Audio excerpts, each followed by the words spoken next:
Yeah, well, look, I think going back to the beginning, or like I was saying, I think you start one of these if you care about giving people a voice. I wasn't too deep on our content policies for like the first 10 years of the company. It was just kind of well known across the company that we were trying to give people the ability to share as much as possible. And issues would come up, practical issues, right? So if someone's getting bullied, for example, we deal with that, right? We put in place systems to fight bullying. Right. If someone is saying, hey, someone's pirating copyrighted content on the service, it's like, okay, we'll build controls to make it so we'll find IP protected content.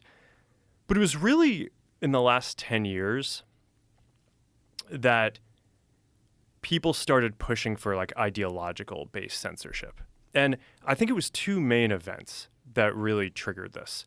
In 2016, there was the election of President Trump, also coincided with basically Brexit in the EU and sort of the fragmentation of the EU.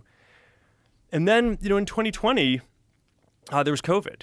And I think that those were basically these two events where for the first time, we just faced this massive, massive institutional pressure to basically start censoring content on ideological grounds.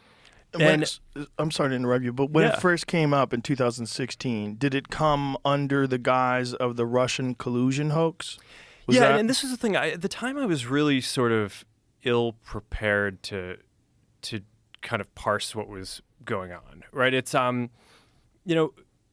think part of my reflection looking back on this is I kind of think in 2016 in the aftermath, I gave too much deference to a lot of folks in the media who were basically saying, okay, there's no way that this guy could have gotten elected except for misinformation. People can't actually believe this stuff, right? It has to be that there's this kind of like massive misinformation out there.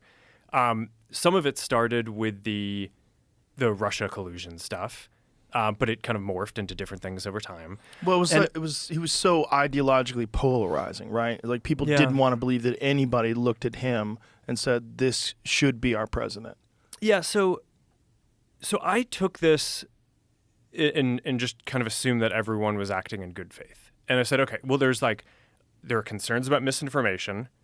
We should, just like when people raised other concerns in the past and we try to deal with them, okay, yeah, people if you ask people, no one says that they want misinformation. So maybe there's something that we should do to basically try to address this.